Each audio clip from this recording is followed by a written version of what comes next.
It's your... Where we were or what we're doing. It's your shit. Like, I'm literally just gonna be... I'm your new girlfriend that's just meeting your family for the first time, you know? So I'm just, like, following literally anything you do, and, like, I'm not accurate, you know? Accurate, indeed. Okay. I'm the girlfriend visiting the family at the first Thanksgiving, bro. Like, No, I think worse than that. You're the not my girlfriend visiting for Thanksgiving. Yeah, like no, family, we're not a thing. We're not a thing. Yeah. Just a we're friend. not a thing. Then why'd you bring them? My family's all dead.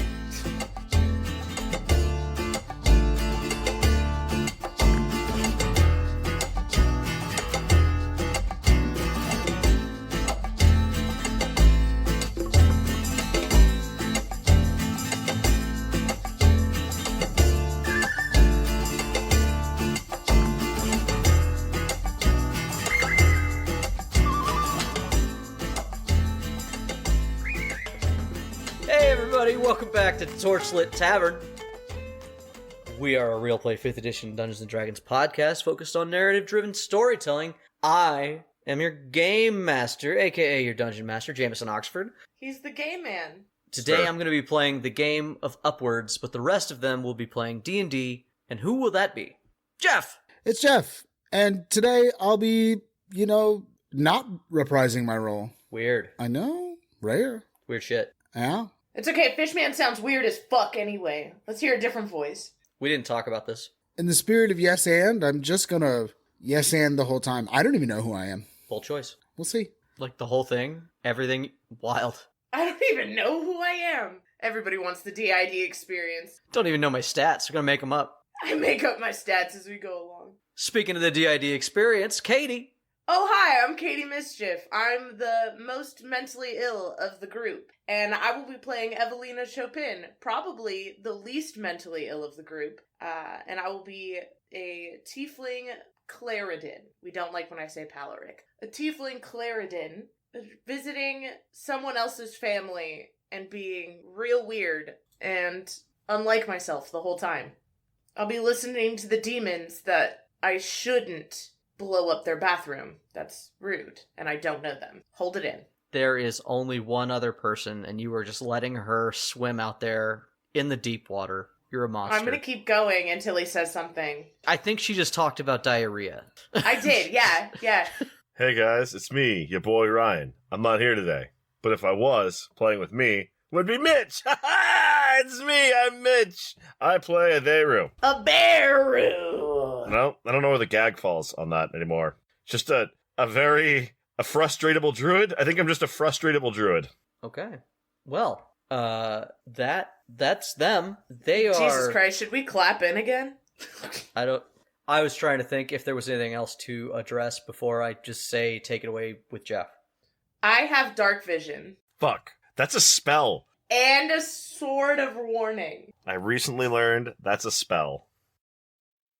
Yeah, that's our team for the night. We lost Ryan today. It's his birthday week, really, so we weren't allowed to torture him, I guess. Fuck him. Yeah, what a bitch. So, instead, we're going to go with these guys, and we're going to change the story to go check in on Aderu and Evalina.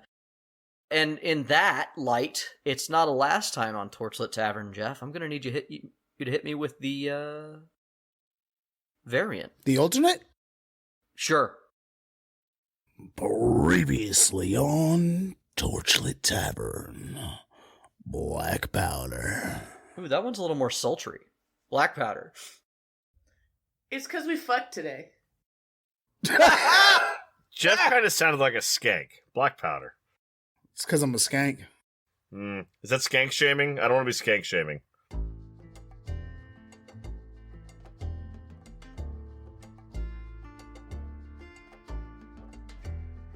I'm really regretting making it a kobold. I see that's a big deal. That was a real big problem. You do not kobold know this kobold. with a flamethrower? That's my new best friend.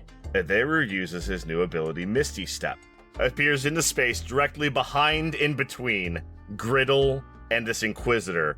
Hello. And I would like to make an attack action on Griddle with my improvised weapon. You had the axe in your hand. That's not an improvised weapon. I have an axe in one hand and a raisk in the other. It is a small room filled with lead. They don't know if they shot you or if you're dead because the room is now filled with white smoke. Attack! Kill them all! Guess it's time to fuck shit up. And I let the breaker of walls take over with whatever he might do immediately. But I do walk forward and misty step next to my father as well. Piers immediately turns upon the Warforged, and you watch as she just stabs into its chest and its just back explodes like an exit wound. I look at my dad and see if he's proud of me. 26. He looks very concerned for the decision you've made. Like, you watch his face do a few emotions, and one of them was relief, followed by intense fear. Evalina, come! Yeah. I say, get us both out of here, or this will be a problem. He looks at you for like a second, but then you watch as he lets go of your arm and puts his hands together, and a wave of darkness goes out around you and Aderu and the whole area. Basically, it's pitch dark now. You cast darkness. One of them grabs up the stone, and you watch as he disappears through the portal with 9. And I say, come, we must not die here. We're going to Kool-Aid Man out. And I go, oh yeah! Get clear. I'll be behind shortly. You better. Something you said atop the mountain bothered me, and I'd like to talk about it if you are ready. Let us have one final day of peace. There is something that I would like to do, with your permission. I think it is fair that I give it, even though I don't know what you want. I want to share something with you, if you will permit me to do so. I didn't know I was going on the spirit walk today.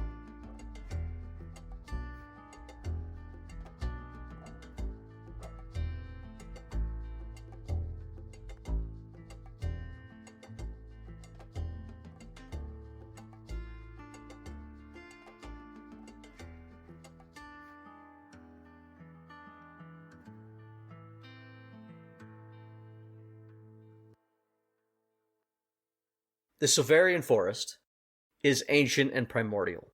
If the energies of the world flow through it, through the ley lines like blood, then the Silverian forest used to be a sea. It's changed a bit over time, more like a small lake, a shadow of what it once was, and that shadow, that weakened ball of rampant energy that Silveria used to be, is currently on fire.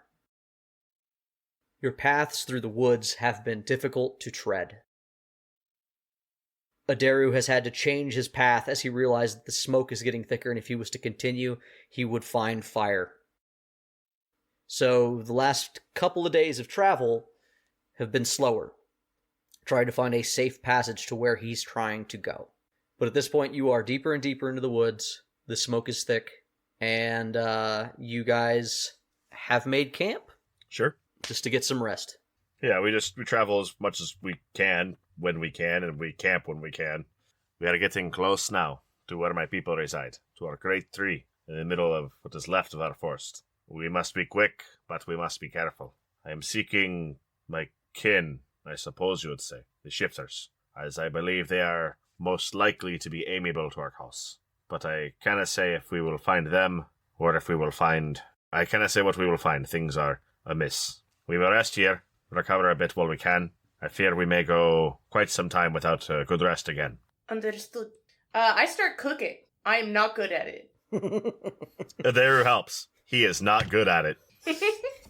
Phenomenal. Wonderful. The difference is, Evalina has the misfortune of knowing that her cooking is ass. Aderu, like Mitch, is going to be like, oh, it's just dope. This is so good. You just put water right on the ration? Get a little wetness in there and heat it up. You'll be good. I was going to ask what that looks like, but I think we got a good picture with that alone. So, what are you guys talking about in this moment? I'm going to give you guys a second, but eventually, is camp still quiet?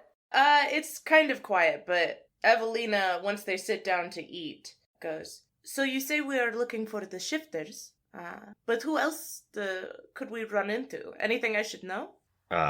Well, you know that I come from what used to be a circle of druids. We may run into them. I'm sure eventually we will. And then there are currently, I believe, only the one shifter druid, my friend, and we'll likely run into her. And animals and such. There is. I don't know. I imagine whatever's starting these fires. They didn't feel natural. I assumed they were. Quick note to update Mitch a little bit too. There are villages that live within the Silverian woods that are like trappers and nomads, like refugees and stuff. Little villages have popped up throughout Silverian woods. The shifters have harassed them. Like, as long as they act right, a group of 10 to 15 people has never really offended you guys. Yeah. That makes it, there's like an open threat. You'll haunt them so much, but not so much attack them. The bushcrafters, right? Yeah. Nay, that's it. Nothing, nobody lives here, just us. And, there's also a chance we might be finding a few wandering folk. People who also probably won't be too liking to see you. Those who dislike the primacy and come from Santos, some of them find their way into our woods. They live well enough and leave well enough alone. I am not worried for how others see me, but I am worried more about you believing these fires unnatural. Nay. Do you think they are primacy fires? Yeah, it is someone for sure, but I have my assumptions, of course, but I cannot say for sure who. I know that the primacy is the boogeyman to you up north, but I failed to see how this would further their goals. That doesn't mean it is impossible. You and I both know that I do not know everything the primacy does as well. Wait, are you sure? You don't know everything there is to know? What have you done with Evalina? You're not funny. Aye. Aderu, as you're cleaning up this midday camp that you guys did real quick, one of the things that you notice as you're kind of doing is that your the Silverian sword, the one that holds the magic reindeer, as you so eloquently call him. Yeah. There's been a dim glow since you sort of came back into the woods that has always come from the hilt of your sword. Yeah. You can't help but notice that in the last couple of days of travel, as you try to get closer to the heart, rather than that glow getting stronger, it seems to be dimming. Oh, that's weird. What do you want from me, Katie? Jay, I'm being oppressed. Her response is accurate, honestly. That's weird. I would like to roll a dice. Bold of you. Sure, what do you want to roll a dice for, bro? What are you trying to figure out? Let me tell you if you need to roll a dice. I have no idea what this sword is, so hold on. You know, I don't think it's ever been explained to Evalina. Other than briefly, you were told that he talks to his sword. I mean, very badly. Like, Aderu totally laid out what it was, sort of. No. There was a period where you guys all bonded on the fact that you all have a voice in your head of some kind. Yeah. Yeah, but it wasn't really explained. No. Is it supposed to be doing that? I dunno. Well, to be honest with you, I don't know what it's supposed to be doing, so I can't say what it isn't supposed to be doing, but it ain't be doing this normally. Perhaps, well, this is just a thought. Perhaps they're taking whatever makes that glow away out of the forest and burning it down? Perhaps it would be logical to believe that the sword would be tied to the forest itself, so the more of it be burning, the less of it be staying here. And, I realized at this moment that I made a dumb motherfucker who has a -1 in Arcana and History and Investigation. Really? Episode 58, you realize that Aderu is a dumb motherfucker? And Nature and Religion, effectively not putting a -1 in every roll that seemed like it would make sense in this moment. Yeah, this whole time. Big dum-dum. I've had an NPC that every time you speak to them, they remind you that you're stupid. But what's your animal handling? My animal handling's +7. Okay, so you're not worthless. At least you know how to pet a dog. I mean, bold to assume. He's got wisdom. He's just dumb. I would like to have some insight into this sword scenario. Me too. May I roll for it? Sure. Go ahead and roll insight, but tell me what exactly are you trying to gather about this? What is it you're kind of looking for? The sword glows in this forest. Sure. It's not glowing brightly. Sure. But there's a fire that is glowing brightly. I'm fucking stupid. I'm sorry. My character's not, though. I promise my character's not. I know, you'll roll great, and I'll have to come up with an answer to this question. That's why I was hoping you could dial it in. I want to know what the fuck is going on here. Sure. Me too. My favorite part of this is knowing full fact that Mitch knows he could just talk to the fucking reindeer, and he's not going to do that. And that's great for me, because then I don't have to play the character. That's the thing I can just do, right? Like, I can just do that. Yeah. 25. Yeah, let her do her thing. I'm going to do that. But I'm also trying to see if I can juice the reindeer. Give him some creatine, you know? A 25 insight. I'm going to try to give you what I think you can gain from insight. You're not going to be able to guess the vibes or intent of the sword. Like you said, you've barely paid attention to the fact that it's a sword to you. Yeah. Sometimes it is glowed. Mine also sometimes glows. Yeah, it happens. That's not weird. They did tell you that he speaks to it. And he has, throughout camp with your 25, you notice that he does protect the weapon. He doesn't typically mistreat it unless Mitch is going to step in and tell me I'm fucking wrong. I beat that bitch every time he doesn't do it now.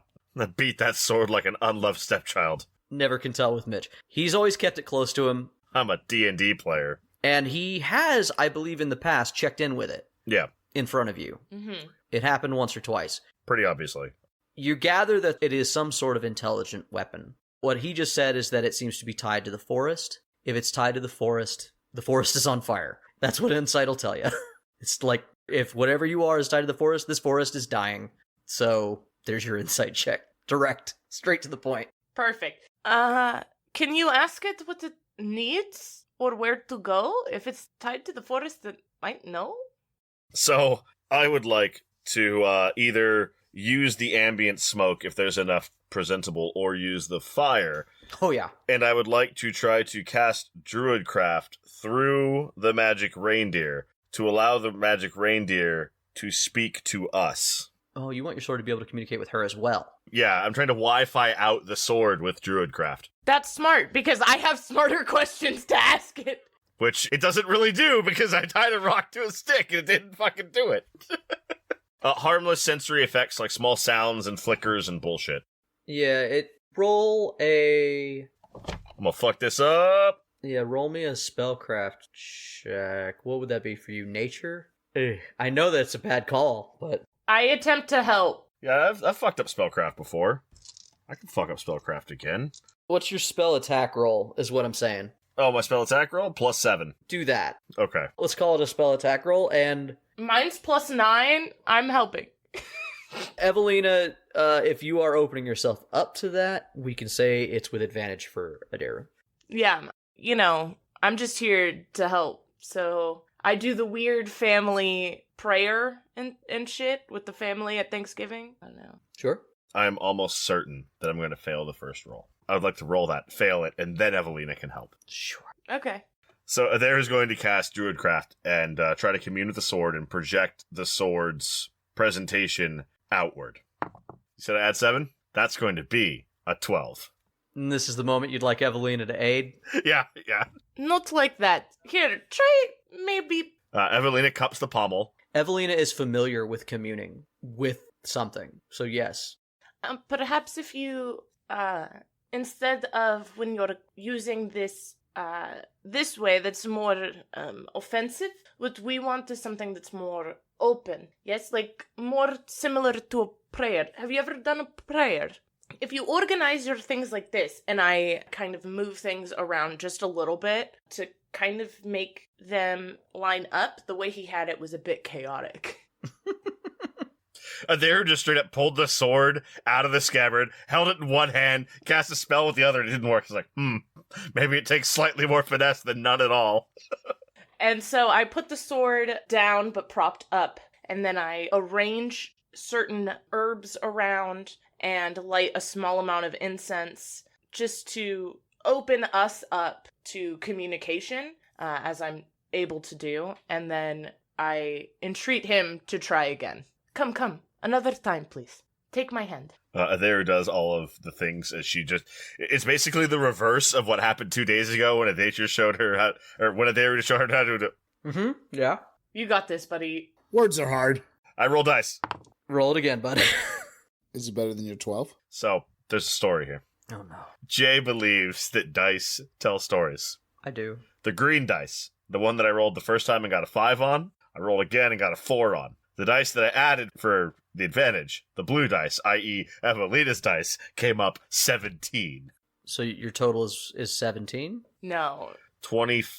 You got this. 24. Oh, 24. Okay. Yeah. You added dice in for Evalina. You fucking passed. The Evelina's dice rolled 17. Got it. That's great, because I totally, in my mind, had realized what I was going to do if you failed, and it wasn't not make it work. So we're going to move past and say that, yes. Oh. The sword attacks us? Can I go back and take the 4 just to fuck around and find out?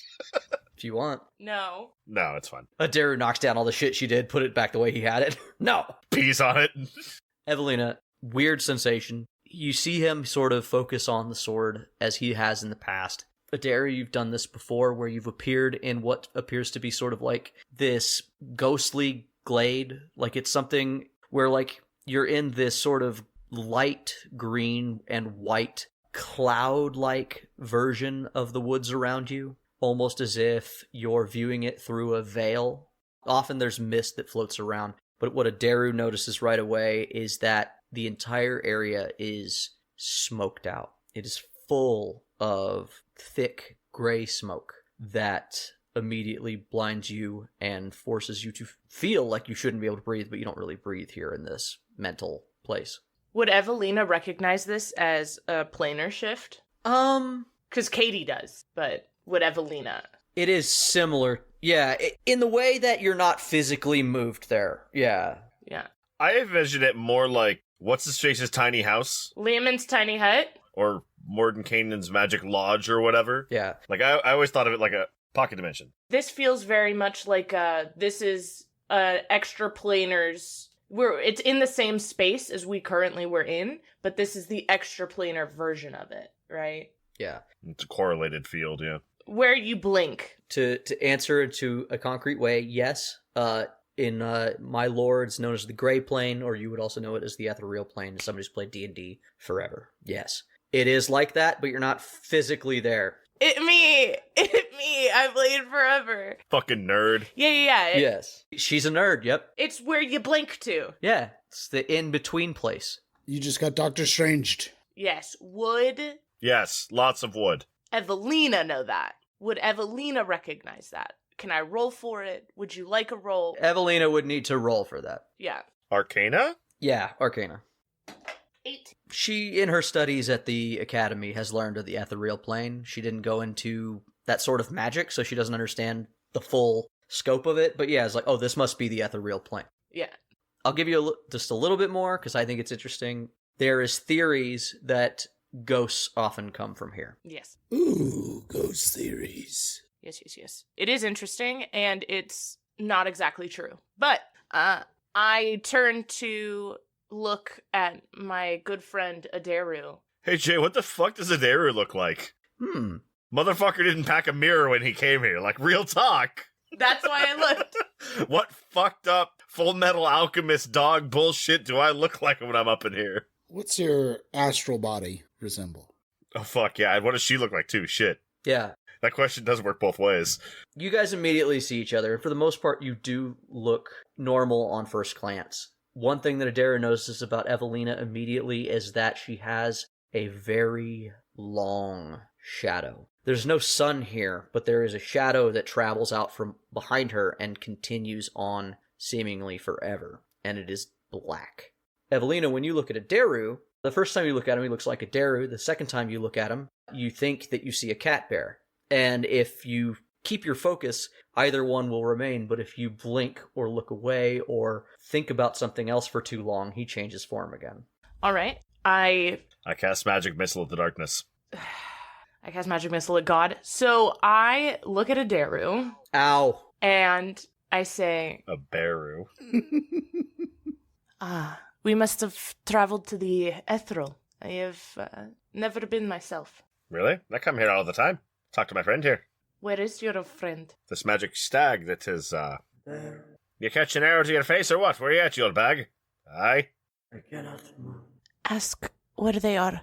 Where who are? Where the stag lie. This is its realm. It is here. Here is it, is my understanding. The voice through the smoke is hard to track. but it definitely is not the vibrant, powerful sound that you've heard in the past. It is the voice of a being dying. Aderu, this is not a there. Yes, it is the ethereal, yes, but this plane is connected to our plane. So what happens is affected here. Of course. Right. So if we can find, or we can learn where your friend is in this plane, we might be able to find and rescue in our plane. Do you remember everything I showed you these days past? Yes. That is he. Oh, now I feel rude not knowing your name. I say out into the smoke. They've been calling him Magic Reindeer for 6 years. It took me a second to remember the name. Magic Reindeer! I literally made it Magic Reindeer in my voice mod, so I didn't do myself any favors. I won, B's and G's, I won! You did. I am Silveria. I'm Silverian. I am the woods. You will not find me on the material plane anymore. I am what is left of the life force of Aderu. What is happening outside? Yeah, burning. Ah, Fire's fast and hot. as I feared. I must misunderstand, because fire is a natural part of life and can signal regrowth and rebirth after. Aye, but when a forest burns, the same forest does not grow from the ash. A new one does, if I'm not mistaken. Wood to ash and ash to wood, but not the same. You've spent time growing wise. As he kind of talks and you guys are discussing, you guys can sort of move toward some semblance of the sound. Yeah, I think we're moving towards. Yeah, and as you get closer, you start to see the shadow of something lying on the ground. Aderu, in the past, you've seen him as, like, a big stag. Yeah, Magic Reindeer. Yeah, Magic Reindeer, a la, Princess Mononoke, the big forest spirit. People who know that are gonna love it. Imagine your favorite version of that. It's that vibe. And he's currently lying down and, like, kind of barely able to lift up his head when you finally find him. Motherfucker got Bambied. Bambi's mommed. Both. Bambi's dad, too. You shoot bucks. You don't usually shoot does. Here's the fucked up part about Ding Me. Mitch's random fact. Ding! So the fucked up part about the Bambi movie, the most fucked up part is they shoot the mom, light the forest on fire, and then you see the dad like, fuck this shit, I'm out, dumb bitch, and he just bails. Such an irresponsible hunter. What's the fact? No, the fact was that was the most fucked up part. Yeah, that's the most fucked up part of that movie. Objectively. Okay, just dialing in on what Mitch's random fact was today. Thank you for that. Ding. Ding! Is there a way that I can rebirth ye? Could you manifest yourself a seed? The woods is not just one entity. Nay, but every forest starts with one. Fuck, the rest of this campaign is Mitch and I planting trees. Full Johnny Appleseed. Full Johnny Appleseed. Johnny fucking Appleseed, yeah. He picks up his head and he makes eye contact with you. A seed is likely not possible. I am the ghost of the tree. The ability to propagate is long behind me. The forest itself can regrow, but it will be a different wood. Silverian is done. And this time I worry there will be no coming back. Aye, but you're not a druid. I've pulled seeds and leaves from things before. He starts trying to pull a seed out of him. It's just a shit nugget. Oh, this is getting weird. Change scene. Change scene. Evelina's like, I'm uncomfortable. I don't want to be here anymore. Ding. Oh no. Oh no. Jeff's talking. Jeff's random fact, you can clone a tree. You just take a piece of that tree and you plant it. You've cloned it. Yeah. Take a clipping off of it. And... Yeah. Hi, welcome to Unphone. Here's a commercial for one of the many products that you can find through the Unphone right now. I swear to God, if you come down on my deals for one more time, it's gonna be scorched earth. You hear me? By the way, Miss Hammerman, you got it. Scorched earth. Don't forget point 1 and point 2 is Cheezos. Are you ready? Okay. Play on the set. Rolling. Bad boy support. Take one. Action. Hi, I'm number 9. You might know me from the hit podcast, Torchlit Tavern. And while the show is top-tier podcasting, gloriously acted, meticulously edited, and beautifully produced, let's take a moment and step outside the bit to talk about our staff. No jokes. Send jokes outside the room, okay? Every day, these gentlemen put together this podcast for you, the listener. And for just a few dollars, you could help support these 4 fine boys do what they love to do, entertain you. Many roleplay podcasts don't make it this far, but this one has endured with support from only a few of this world's finest people. Today, you could become one of those people. This is Ryan. He goes to school, he works, and he produces this podcast. He's so busy that he literally stopped going to therapy, and he might even be off his meds. But we do still see him taking something occasionally. He's absolutely unhinged. His family is so tired. This one here is Jeffrey. When young Jeff was just a boy, he had cancer. He doesn't now. He's okay, he beat it. He looked death in the face and said, "No, it's not my time. I have to be on a podcast and multiple shows on Twitch. Twitch.tv/Torchlit Tavern. But he used to have cancer. He's better now. Really." This is Mitchell. Mitchell is a father. Can you imagine? This one is someone's dad. Poor kid must have rolled a 4. And finally, we have Jameson. This whole thing was his idea, and years later, they're still doing it. He works tirelessly to put the cast into these horrible situations day in and day out while being a somewhat new homeowner. And despite all that, he somehow has a loving wife, a still simmering drinking problem, and is attempting to make a child just to spite Mitch so he can no longer be the podcast dad on the podcast. We hate to have to ask you for your support, but these men need your help. Check for a link in our episode description. If you could support our show on Patreon or even Coffee, it would mean everything to us. To get a like or a comment on any of our variety of social media platforms would be a gift. Some fan art could bring a smile to their poor, dirty, unshaven little faces. Just saying hi would help these men know that someone like you that cares about this show is actually out there. For just a few dollars, we might actually even be able to get a real, live woman as a regular on this show, for diversity's sake. Lord knows the show could use some estrogen. Thank you for your support, and on behalf of all of us here at Torchlit Tavern, thank you for listening. Good. Great job, Nine. Yeah, I know. Frankie, I said no, ma'am!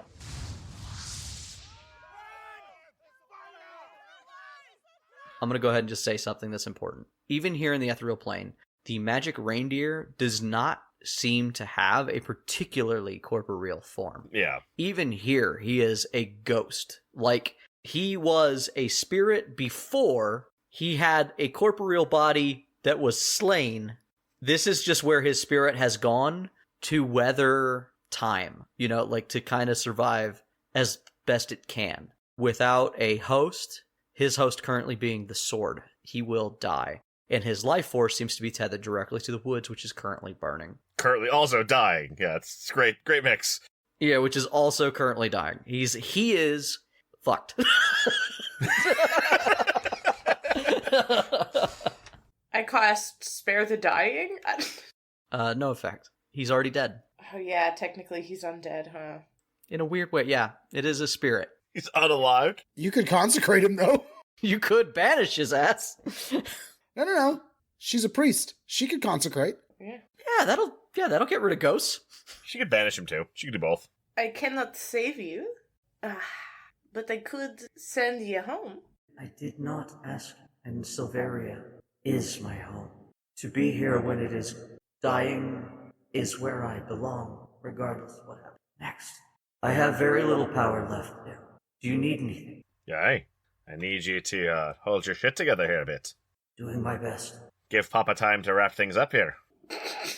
You do that. I believe in you, Aderu. You are my only hope. I just got my druid name, Obi-Wan Kenobi.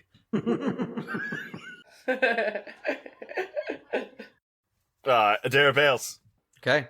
I go, you have to take my hand. And then I grab his hand. You realize that as you come back that you never left. You guys are exactly where you were. You know, a little bit of time has gone by. And on the wind, you realize that there is heat and renewed smoke.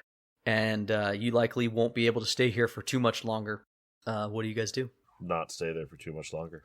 Unless Evalina has any questions, Aderu moves forward until he finds plot. Yeah, we move towards the plot, putting out fires where we can. Yeah, if possible. It's, limited capabilities. But at this point, it feels like the fires aren't really put outable because there's new fires. It's you need to cut source and then contain. Ding. Forestry firefighter's greatest tool is a shovel. Do you have a shovel? Ding. Yeah, it's called Mold Earth. But forestry isn't fighting arsonists. No amount of shovels would have helped in Vietnam. Anyway, if I don't find someone with a flame spewer, I'm going to be upset with you. I'm just saying, canonically, that's got to be what's going on here. Well, before you find somebody with a flame spear, as you move deeper into the woods, I need you guys to give me perception checks as you guys move through the woods. 23. 18. 18. I rolled an 11. Jeff, your character, if they were to roll, let's call it a passive stealth, what would it be?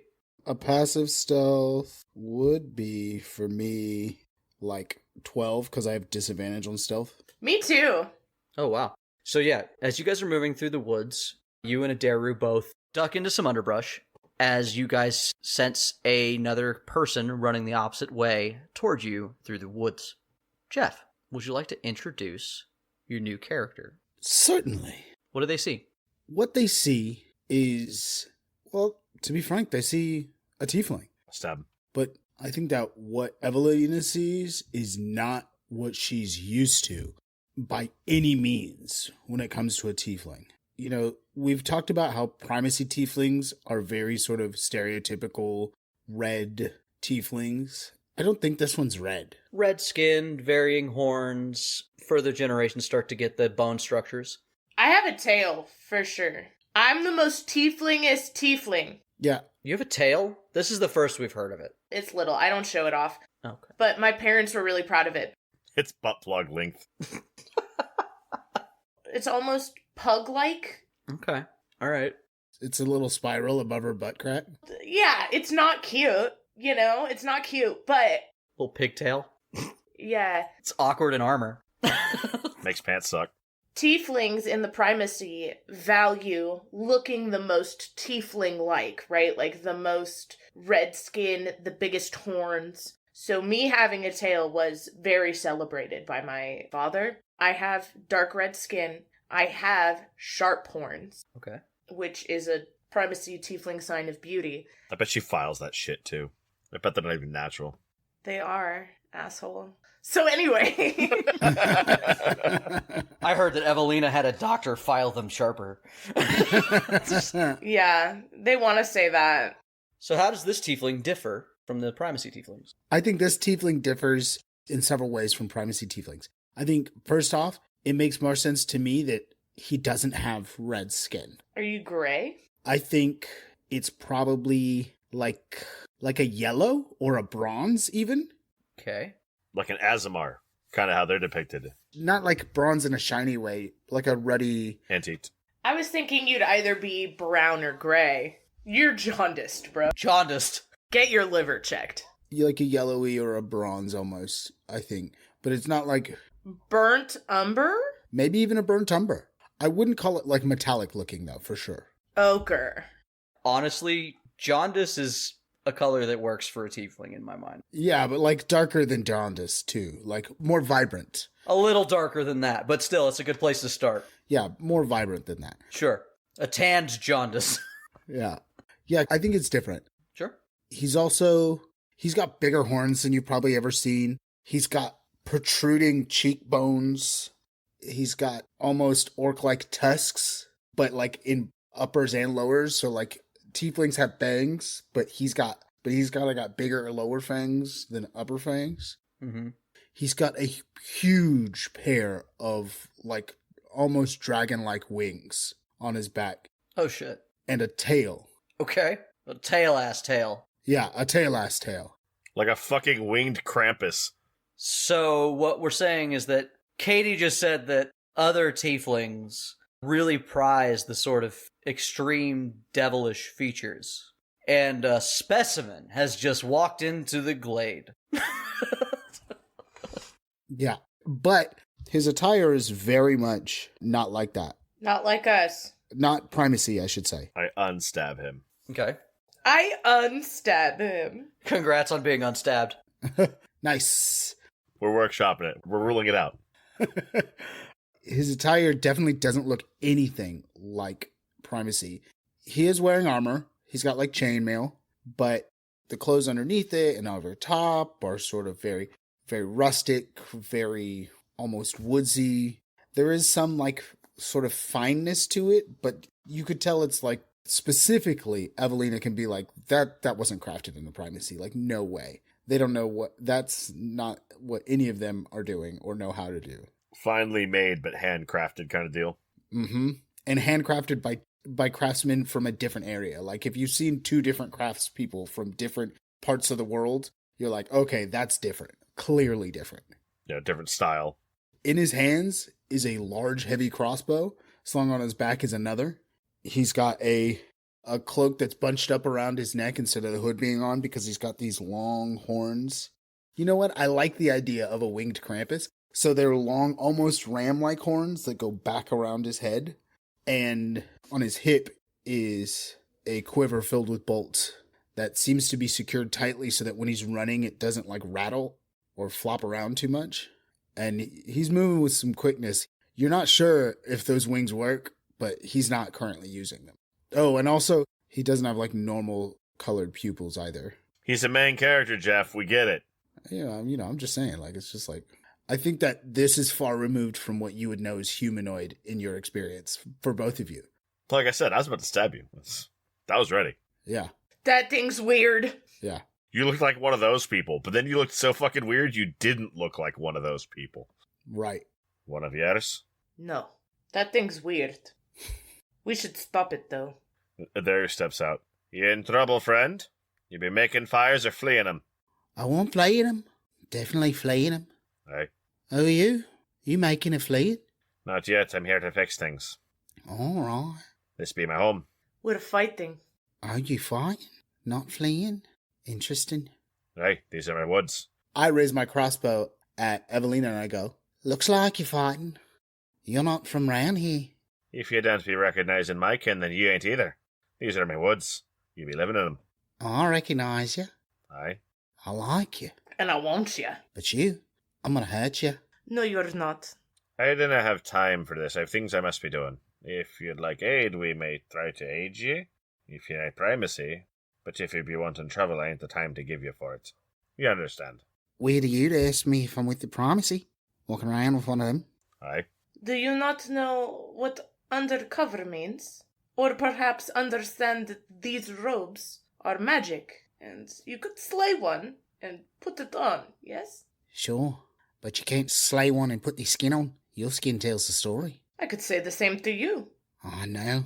It's been an unfortunate part of my life, let me tell you. Kind like yours has made life for kind like mine hard. Are you not a tiefling? Oh, I'm a tiefling, but I'm not like you. This has lapsed the time my patients have gifted to it. I'd agree. We are going to fix these fire issues now. You may come with us. You may go on your way. But if you trouble us, you will not trouble us for long. No, I'm just guiding people out. They need help. People from where? Small village. Trappers. Just some refugees and some woodsmen. I know the like, but wherein? I've been afield for a while. Village is a ways down. If you're not hindering, then you might be helping. Normal folk? Yeah, they've been trading here and there with a blue on. Less words, more walking. Lead on. Follow me, then. And he starts running. In full kit, he's running heavy. Chunk, chunk, chunk, chunk, chunk, chunk, chunk. I'm fast as fuck, boy. I'm fast as fuck, boy. Poor Evalina. Evalina. Guys, wait, fuck, plate mail, stop. As you guys run back, following this new character. Sorry, what was your character's name again for me, Jeff? Oh, I didn't introduce myself. As he's running, he looks back and he goes, I'm Alistair Crumley. Pleasure. Forgot. Why? You told me and I forgot. What? His name is Alistair Crumley. Alistair Crumley. Okay. Yeah, it's okay. You're uncultured. You never know the jokes. Sure. Alistair Crowley is the name of the most famous Satan worshiper in the world. Oh, okay. As you guys follow Alistair Crumley back through the woods, you head deeper into the smoke. It becomes very difficult to see forward as you go. And Aderu, you realize that wherever you're going, the flames are bad. You are starting to worry that if you go too far forward, there is a good chance you could get cut off where you just came from. But eventually, the smoke sort of opens out into a small glade in the woods where there is a pond. A little trickle of water seems to feed it, and around it has been built a small collection of shoddy buildings.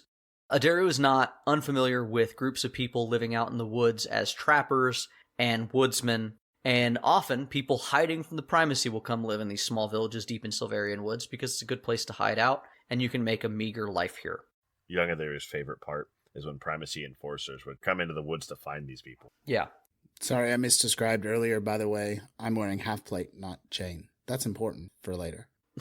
Ironically, you don't have any love for these villages, but as you just stated, you are sort of their protectors in a weird way, because Silverian woods is too dangerous to go find them. And that's the way they like it, and they try to do things that don't piss you off in accordance with that.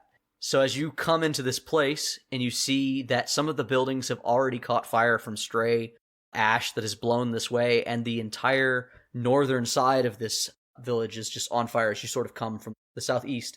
You see that some of the buildings are on fire, people are trying to run bucket brigades, and the moment Crumley comes back, Halfling runs up and is like, "Did you find a way out? Well, is it safe that way? The north is no-go. There's no way we can go that way." Oh, I found a way. But along the way, I also found some stragglers. Said they're willing to help. Don't quite look the part, but seem to be all right. I was clear when we passed. You know a way out? Possibly. Was clear when we passed, but has been a minute, so... It's better than that. And he just points up and just, you see... sorry, can't see it. There's just the warm red glow of fire and smoke toward the other side of the village. We tried to go that way, and it's cut off. It's totally cut off. We've got some people that are still trapped in their homes. We're trying to get them out. We're trying to keep things until we can get a plan of evac here. If we can leave through the south, that's good. But we have to gather everyone. Could you help us? I am quick and can heal anyone that needs it. Do you know who's setting these fires? He turns to Crumley. Some of the woodsmen think they know. They saw something. Yeah? Yeah, I saw them all right. Out there with some sort of strange machinery. Spewing fire all over the place. Are they nearby? Not living, but not the ones I saw at least. Not a big fan. Primacy, as I've already said. When you last saw them, you knew that they were heading deeper into the woods to the east at the time. But that would have been north of where you are now. Then I want to warn all of you, if you are hiding from the primacy here, and they have put fire starters in the north, there is a good chance they will be waiting for you to the south. You see the halfling's eyes kind of go wide, like in the panic of just dealing with this. He hadn't thought that far ahead, but he just sort of nods. I don't know what choice we have, though. When we get to the edge, we must split up and hide. Sure, yeah. A lot of us are being looked for. First things first, I need help getting the people out. We're running out of time. Of course. But I do want you to understand the playbook. Fair enough. Come with me. We could use some help. There's a family stuck in this house over here. Does anyone know? Can you help? Are you strong? Are you healthy? Can you run buckets? Do not be wasting your time with buckets. Get those that are alive out, leave the things behind. Take buckets only where needed to be freeing people from the fires. Alright, so as he takes you closer, you see that there's like a cluster of 4 homes that are just fully ablaze. They're the furthest homes away from the pond. Yeah. The ones that are built deeper into woods. And like I said, the winds have picked up and carried some ash and caught these buildings on fire.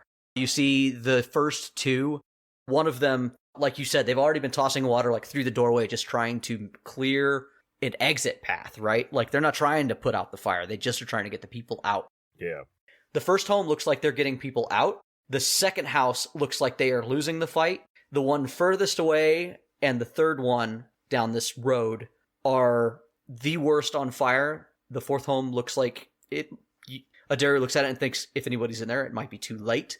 The third home, they can't win this way to get through into the third home. I beat my massive wings to kind of clear smoke out the way. He beats his massive what? Sorry. Say it again, please. His wings. He beats them off. Beats them hard. What is is there a better term? I fucking flap. I flap my wings large enough to raise a humanoid from the ground.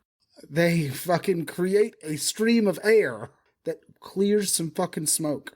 I attempt to cast thaumaturgy to dim the fires down. Okay.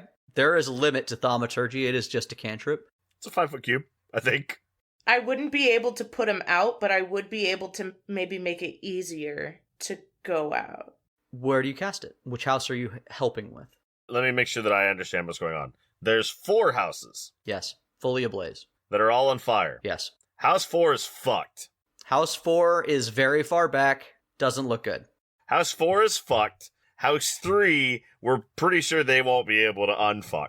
House 1 and 2, they're in the process of unfucking. Number 1 looks like they've already won. Number 2 looks like they're trying, but... They're maintaining. Yeah, they're maintaining. House 3 looks pretty fucked without help. But you guys have arrived. You are help. Yeah. But 4 is fucked is what we're seeing. Aderu, just looking at it, probably would assume that the people, if they were in that house, are already gone. I try 4. Okay. I'm going to rush to 4. I am going to use thaumaturgy to try to dampen the fire. And I am going to attempt to just go in and rescue the people. I understand that I will be taking fire damage. How does Evalina try to go in? Like, where does it look like you're going? Are you going for door or are you going for window? Mm-hmm. I put thaumaturgy at a location. Is the door open? No. Okay, I mean, you're a whole ass adult in plate mail. It could be very quickly. That's why I ask. I have the power of God and a devil on my side. The power of fuck wall. And the power of I don't give a fuck about walls. So I do not give a fuck about this wall. And I run right into the fire. Okay. I'm casting thaumaturgy on the move to dull it. And I'm trying to gather up the people to hopefully be able to cast Spare the Dying or heal them. Sure. So I would like to assist. Is she doing that before you do a thing, Aderu? I do need to know. She's just kicked in a door. Once Aderu has an idea of where she's going through, he's going to use mold earth and pull up a curtain of dirt onto the wall where fire would have been to just sort of try to snuff things out. Okay. As she goes through. Cool. Before that would happen, she would kick in the door and cast thaumaturgy, which would really dim the fire a little bit before it threw her ass out of the doorway due to backdraft. Backdraft. I was running into a wall. She's Kool-Aid Manning through a wall. Yes. Which will still create a portal, but... Backdraft, yeah. Go ahead and roll me a strength save. Let's see if the fire can throw you back. It's going to hit you either way. Nat 20. It can't throw her back. You made Katie roll. You told her to roll a dice, and then she did, and then Katie rolled. Oh my god, she's so fucking cool! As the backdraft swallows Evalina, and you immediately, throw dirt, as you said, against either wall. It helped. Yeah, no, it helped. Maybe the dirt you threw up stopped her from being thrown through it. Who knows? Yeah. That being said, Evalina, I'm going to have you take a lot of fire damage for just sort of Captain Americaing your way into this situation. I do take half damage. I don't have dice. What the fuck is wrong? Oh, you didn't even complete the ritual? I don't have dice. I'm a failure. Where are my dice? What a fuck up. Ugh. I have resistance to fire damage. That's why I did it. You do. It's going to be important. I have resistance to fire damage once. Well, you're figuring that out. Alistair looks over at the people there and he goes, Are they still people in those houses? Or is she just busting through the wall for no reason? Just gotta know. No, there's people. There's a small family that lives in that one. In the fourth one, there's a couple that live there. In the third house, there's a family of 4. All right. Now, this is Jeff speaking. Are these like huts with like thatched roofs? These are sort of quick construction? Some of them, but the people on this particular road have some of the nicer homes. They've lived in this village for long enough to build something more like a log house. It's the kind of thing you would watch someone build on an hour and 40-minute long YouTube video. Yes. I was hoping for that kind of thing. It's not that. Katie, you are going to take only 10 damage with your tiefling resistance. Ooh, wee. I can take 10. Ooh, woo. Are these single-story log cabins? The third house is actually 2-story. The one she's going in, number 4, right? Yeah. Is single story, and the other 2 are single story. Evalina, as you force yourself into this room, you are immediately hit with the concussive force of the flames. You muscle through all that and shoulder your way. You shovel through what's left of this wreckage of the wall that you've made. You take your fire damage, and then you finally kind of get a look of this single-story building. It seems to have multiple rooms, and you have crashed your way into the den. What do you do here as you kind of take stock of the situation? I'm looking for people. You're surrounded by fires that you have dimmed with thaumaturgy. Just around you, the fire has been, subdued. Yeah. But it's still flickering, but it's still there. Yeah, no, I totally expect it to keep burning me, but I am looking for bodies, people laying on the ground. I'm revivifying everybody. Okay, give me it's called an investigation check. Oh, fuck yeah. Thank you. Yeah. 22. You've just entered somebody's home. Where are they? On the shitter. 22? Yeah. 22, you don't see anybody in the den. You know that it's around the time of lunch. The bedroom area looks to be on fire. You head toward what you assume would be the kitchen, which is just a room just off of where you are. You find yourself a small stove area, and on the ground, in the smoke, you see the collapsed form of the couple. There's 2 people who have just collapsed in their kitchen. Yeah. It looks like they were trying to breathe through a hole. They had a smokestack that they had punched out. Yeah. And they were trying to get fresh air through, but the fires had cut them off, and eventually the smoke got to them. Yeah, I'm going to grab them, casting Spare the Dying on one as I pick the first one up. I don't know if they're dying or not, or if they're already dead, but it's worth trying. Give me one reflex save real quick for moving through the building to get to where they were. No problemo. My dex is a -1, so 9.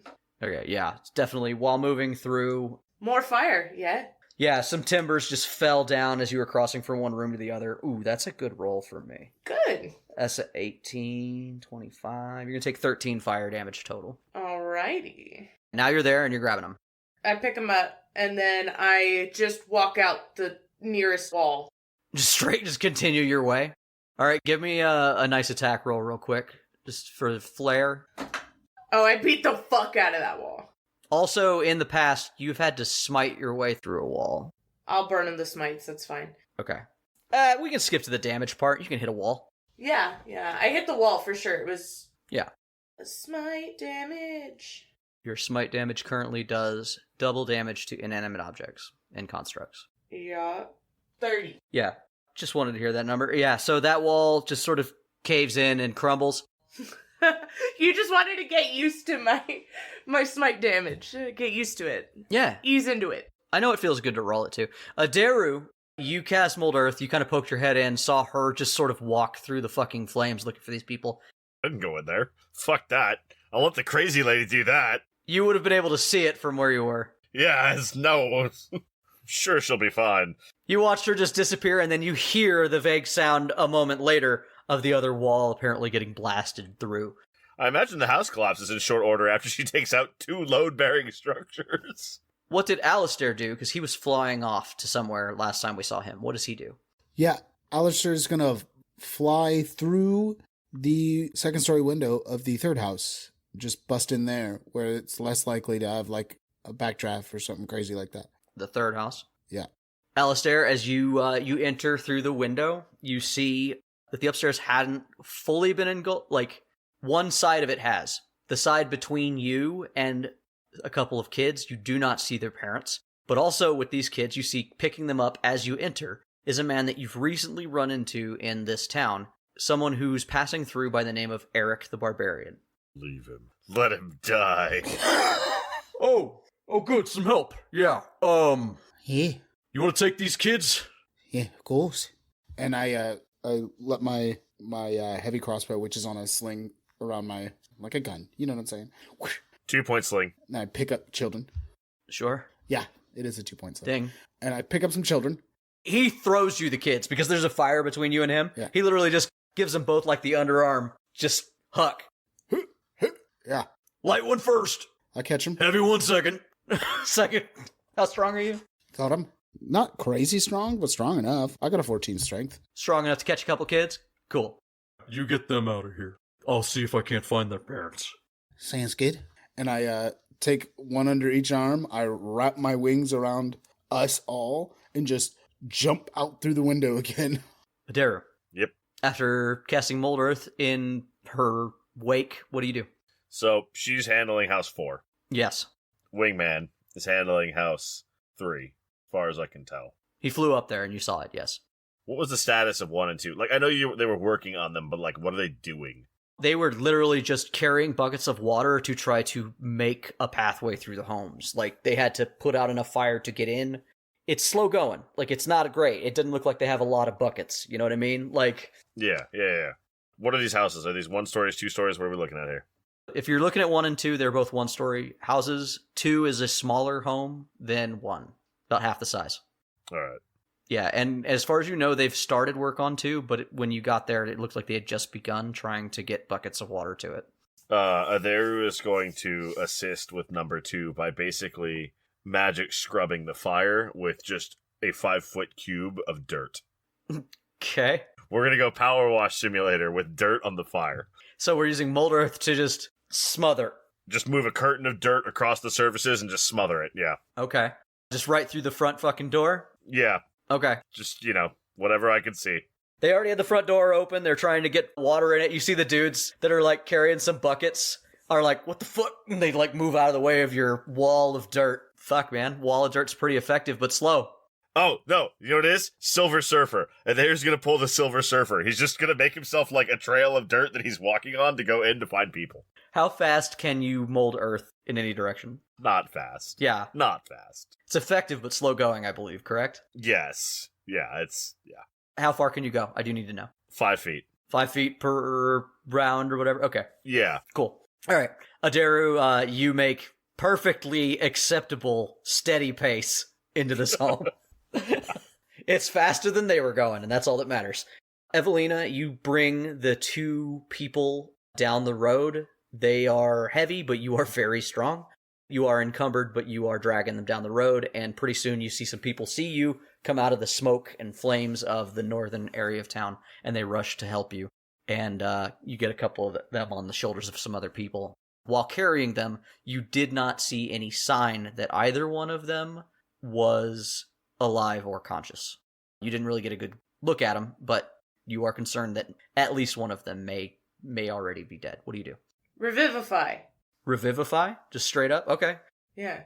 Do you have a diamond worth 100 gold pieces? Oh, we're doing that bullshit? I am gonna do that bullshit, yeah. I have to have things?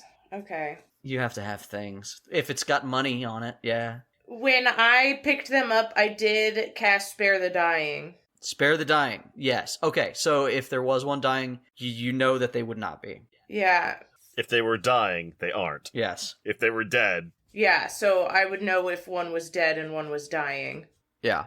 Or what they were at. So, one I spared from dying. Yes, for sure. Yeah. It tells you where they're at when you cast that spell? Sorry. No, I touch a living creature that has 0 hit points. The creature becomes stable. Okay. Right? I'm touching them. I cast it. I would know if my spell goes off, wouldn't I? Your spell would go off, but I don't know if it would necessarily tell you. If you cast on a corpse, I don't know that you would know that there was no effect in that wording. It doesn't go, ha ha ha ha, when I... Wah, wah, wah. No, yeah, it does not tell you too late or whatever. Yeah. Well, I did what I could do. I could let you roll a medicine check. Yeah, sure, I'll roll a medicine check. That's like the easy way. Not everything has to be done with magic, you primacy elitist. Yeah, I am. And they're surfing on his cantrip. With his very limited tool set. 23. I want to do magic. I snuff a candle with prestidigitation. High or low? Hi. High. The other one is alive. You spare your dying, saved both their lives. You weren't sure that one of them was alive at all. Yeah. But once you get them into the light, away from the smoke, you see that they're breathing. They're alive now. Something happened. Worked in your favor, whatever it was. Yeah. They have been magically stabilized, I say. But it will still be a long road to heal. Because they're commoners. They don't get all their hit points back after a long rest. No, absolutely not. We have broken bones out here. Thank you. We'll get them to the rest of the group and make sure they're ready to go on stretchers to get out of here once we evac. Evalina, you see the one you met, Alistair, flies out of building number 3 carrying the 2 kids out of the second story. And Aderu disappears riding a curtain of earth. Aderu, because you are in a burning building. Yeah, it happens. Give me a reflex save. Sure. A dexterity save. Sorry. Keep using the wrong words because I'm 3rd edition stuck forever. Trash. You played 3rd edition with me recently, so it makes sense. Mm-hmm. I'm 3rd edition, but I'm 3rd edition stuck forever, regardless. In theory, I can save. Let's see what the dice have to say about this. 19. Plus stuff. 22. All right, so the good news is you're dodging all of the fire. You're not going to take any fire damage, but because you're standing on a curtain of earth and you're taking your sweet time about it, I'm also going to make you roll a constitution save. Hey, I can hold my breath, right? You can hold your breath. How long can you hold it? Yes, for 1 minute plus con modifier. Well, how many minutes would that be? A while. It's a few minutes, yeah? If I'm in there longer than a minute, I die for other reasons. Yeah. In light of that information, yes, you may hold your breath throughout. You eventually mold earth your way to the back bedroom where some people are crowded around. They also have their dog. And, Oh, you have to save their dog. yeah, they're very happy to see you. It's too bad the family couldn't be saved. Quick, give me the dog.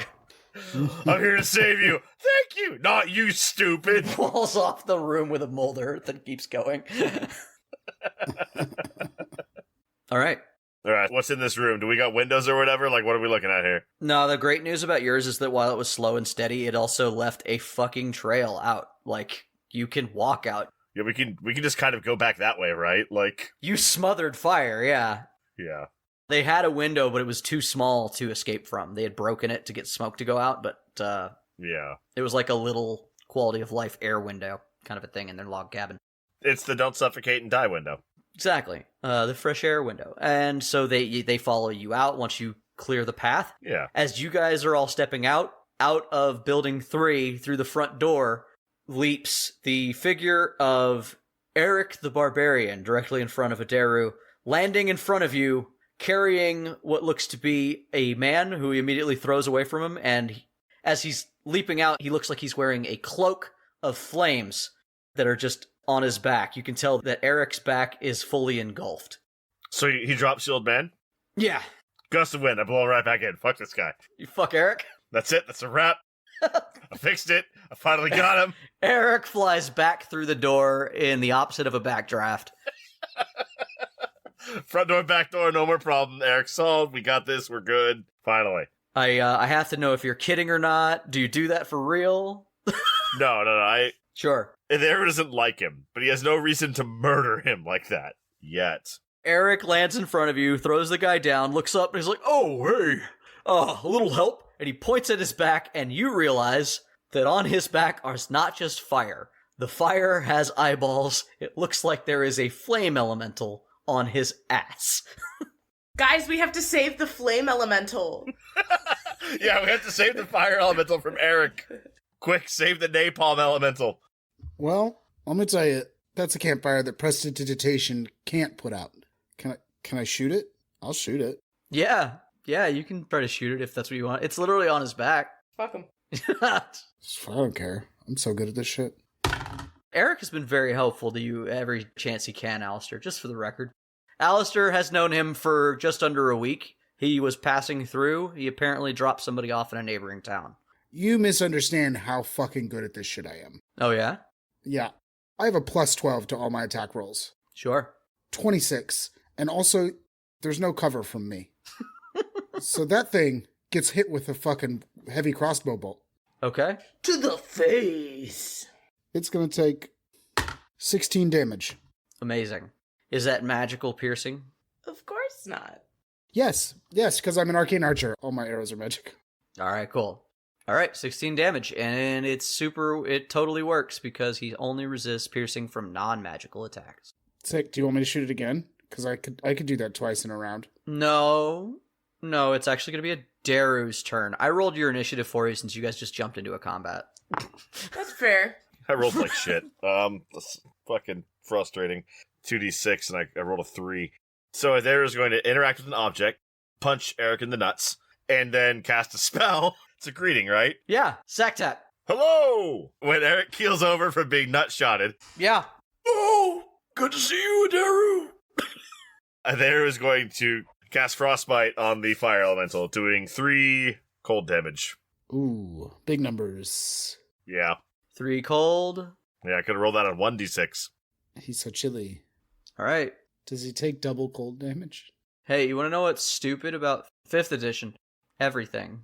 Yeah, he did. Is that in the stat block? No. Yeah. It should be, though.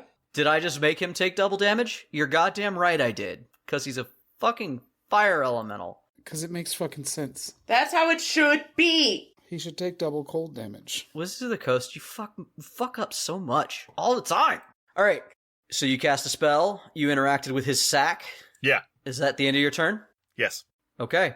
That's going to make it Evelina's turn. All right. You know what I'm gonna do? I'm gonna freak it. Does a 16 hit? Yeah, I do. Okay, good, because I rolled a 10 twice. And then 15 damage. It is my long sword of warning, so it is magical. Did you hit it once or twice? Twice. Twice? You're going to take 3 fire damage twice. I didn't do any math for you. Is your weapon magic? Yes. Yes, it's a long sword of warning. That's what I told you at the beginning of the ep, Jay. She did say that. She did say that. She also did say that, like, just now, too. Katie, as much as I hate to support her, was doing very good about calling things out for you. Look, guys, sometimes I'm the problem, and you have to deal with that. Aderu, you two are both 30 feet away, so he's going to reach out and attack both. No, I'm in range. I punched the guy he's riding onto the dick. I'm right there.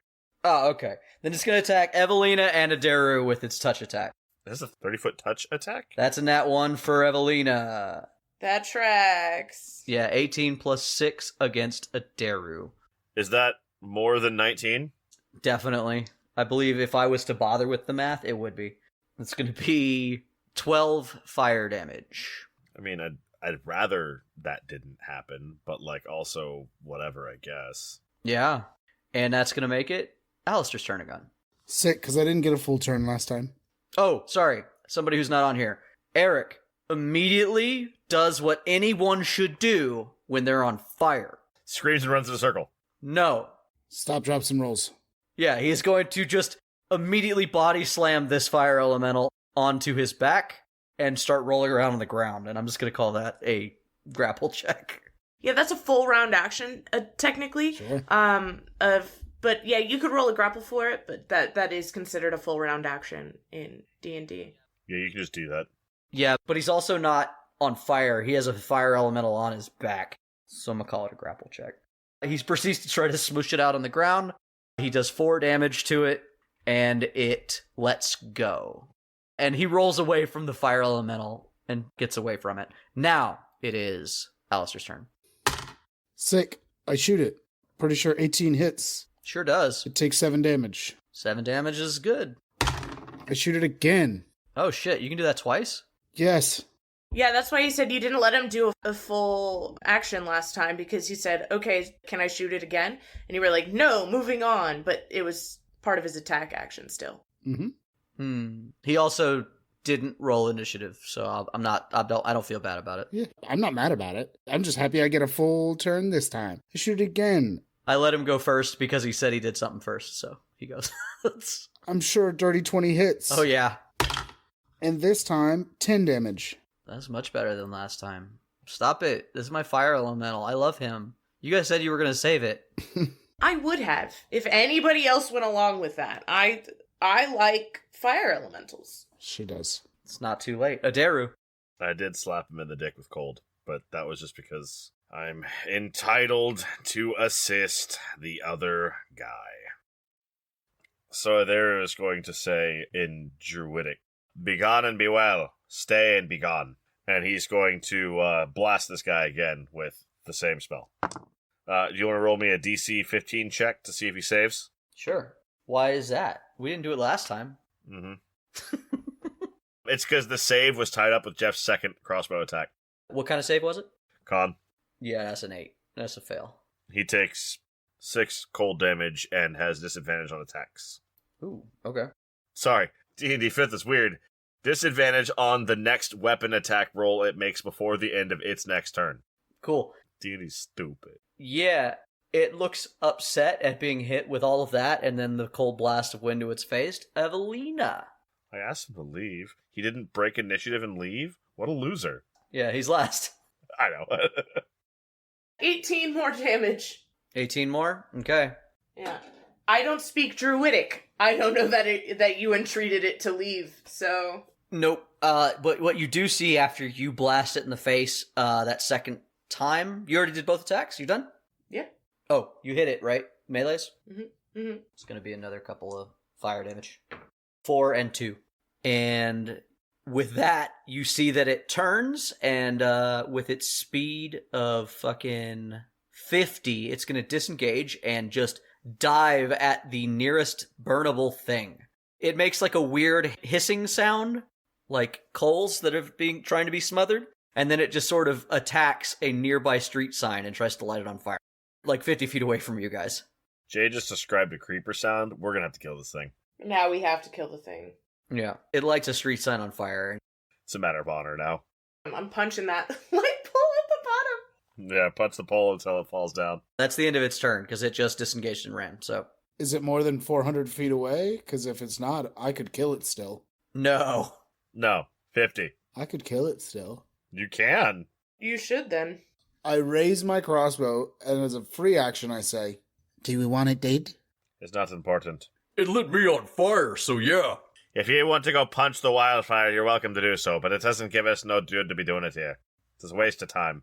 He gets up and he goes to go try to punch the wildfire. 16 and a 22. Both hit, I'm sure, for 6 and 14 damage. Sorry, for 7 and 14 damage for a total of 21. Oh yeah, that does it. It had 14 health. Yep. What does it look like when you crossbow a fire elemental to death? Eric said, yeah. And I've spent more time with Eric, so I just raise the crossbow and go kunk, and then kink, tunk. 2 arrows. Bolts. Thanks, fucker. He flips off the, embers at the top of the street sign. Sorry, he gives it the pinky. So, nice of you showing up at a good time. Ah! And there just walks down the road towards the pole. He's got his arms out like he was going to go for a hug as you turn away. As Aderu walks by, he covers his balls. He's learning. He's evolving. I like that. You two know each other then? We've met. Strange. Well, I guess that solidifies that they're friends. It's good. It's good to know. Keep an eye out on them. Never really know what they're going to do. Fair enough. Speaking of, Jay, 6 fire damage. I flash a toothy grin. 6 fire damage to the fire elemental. I think that works. I don't fucking know. The fire elemental is dead, so you hit it again with fire? He doesn't bleed out? I don't know. I don't know. I legitimately am unsure. Magic shit's weird. He's doing fire damage. He's trying to bring it back to life. There's like a little flame that kindles at the foot of the pole, and then you watch as it's just sort of, just the tiniest little candle flame starts to move over toward the wildfire. Yeah, there he just produced flame to try to rekindle him. Because he said he'd let him go. But there's a dick, not a liar. Eric looks around, he's like, well, looks like Veil's getting a little thin if elementals are showing up. But it's not to be surprising show up at a wildfire. So, you guys know a way out of here? Because last I checked we were surrounded by flames. Probably gonna die. Smoke will get us first, which is Better way to die than on fire. That's nice. I won't be dying. Go to the south, but be careful, because if the primacy set these fires, the primacy will be waiting for those that they are looking for inside the forest. Don't threaten me with a good time. Hi, we haven't met. My name's Eric the Barbarian. Yes, that is his whole name. The Barbarian is part of it. Yes. Wonderful. It's a pleasure, then, Eric? Do you shake his hand? When you say it's a pleasure, Aderu rolls his eyes so badly, if you make eye contact with him, you get dizzy. Yeah, because he knows him, right? Again, I'm at Thanksgiving with his family, right? These are people he knows. Yeah, you just met the shitty cousin. Yeah. Yes. You don't know better, but we do. I met the shitty cousin, so. He looks over at Aderu. Aderu? Aye. An Inquisitor? Aye. Cool. I love breaking the rules. Aye. We've been coming up from the south way. It was clear when we came through, but I can't say if it still is. I advise you get all your folk that are walking, and you walk 'em. You get those folk that are dragging, and you drag 'em, and you not be wasting any more time about it. But we be splitting ways here. What do you mean splitting ways? Where are you going? You're going into the fire? Aye, if need be. We came to fight the fire, not to run from it. I have business to attend to. Alright, I love it. Not sure you know this, but fighting fire is quite difficult. You can't punch fire. We literally just did. Aderu, in classic Aderu petty, uses mold earth to make a hand out of dirt and just dumps it over, like, in a fist on top of a little fire that had started up from a cinder. Gotcha there. Look, if they know that there's a path to the south, we could quickly show them, but if you guys would like some help, you know me, I'm always down for some fun. There's also villages to the north that I need to check on. I just dropped somebody off, and I think I may have just got him killed. Then perhaps you join us for your errand, but I dinna bethink that I be wanting to take more than my one additional guest here, where I be going. How do you drop someone off at the village? You walk them to the village, and then you leave without them. But why? Is it a child? Did you just kill a child? He looks uncomfortably between Aderu and the Inquisitor who he doesn't know. It's not really anything I'd feel comfortable talking about. Suffice it to say, there's some people up there that need some saving. Alistair, I know that you know these woods better than anybody else. Sure. They've got no chance without your help. Bold to assume. Oh, how mad do you get? How mad do you get? Bold to assume, indeed. I know these woods pretty well. I've seen them from angles no one else is. He fucking kind of ruffles his wings a little bit when he says that. I say, I'll let the birds know. I could ask them. Sure. You start speaking of birds. Meanwhile, if you need help in the forest, I'm your man. Don't you worry. I feel like we're getting along really well. I just saying, long story short, if we both are heading the same direction, we can help each other. Aye. Alistair leans in and he goes, I know you fancy your kind is the be-all around here, but I've been living here for years and ain't none of you seen me.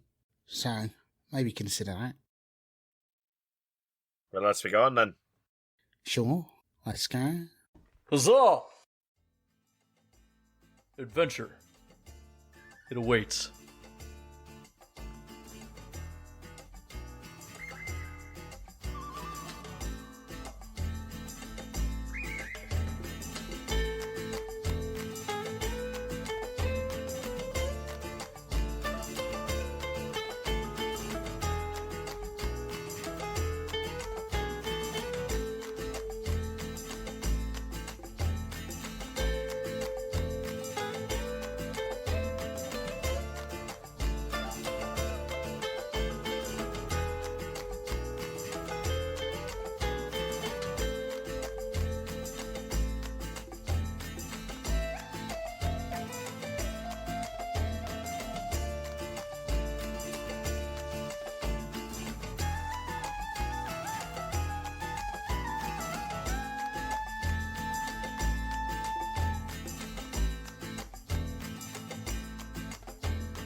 Hey Tavern Goers! Thanks again for listening to Torchlit Tavern. Today's tale featured Mitchell Travis as Aderu, Jeffrey Lisk as Raesk, Ryan Santos as Number 9, Katie Mischief as Evalina Chopin, and Jameson Oxford as the Dungeon Master. Check the show notes to find where you can follow us on social media, or email us with any of your most pressing questions at torchlittavern@gmail.com. You can also find our entertainers on the streets of twitch.tv/torchlittavern, yelling obscenities at passersby. If you enjoyed our tale, you can tip your storytellers as you leave the tavern, which you can do via patreon.com/torchlittavern, or at ko-fi.com/torchlittavern. Every little bit helps, and those who tip well and often can find themselves privy to an extra story or two, jokes, or maybe even a bit of hidden lore.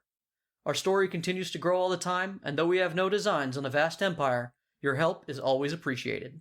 Our theme music for this campaign was designed by the bard, Brett Eagleston. Get his music at bretteagleston.bandcamp.com or find links for all his projects by following Bread Eagles on Twitter. This episode was edited and produced by Jameson Oxford and Jeffrey Lisk. Other music and sound effects are provided by Epidemic Sound with help from freesound.org. And if you should find yourself surrounded by eager ears and attentive listeners, remember to tell good stories. Want a new fantasy TTRPG to scratch that gaming itch? You better watch your back, because that place is dangerous. Introducing Mythcraft, the podcast. We don't want any of our potential magisters to be assassinated. Does that happen? It has not happened in a while. Filled with political intrigue and broccoli cheddar? What better way to learn Mythcraft than by tuning in to our actual play? New episodes every Monday, wherever pods are casted. Does anyone have any questions? Yes, I have a few.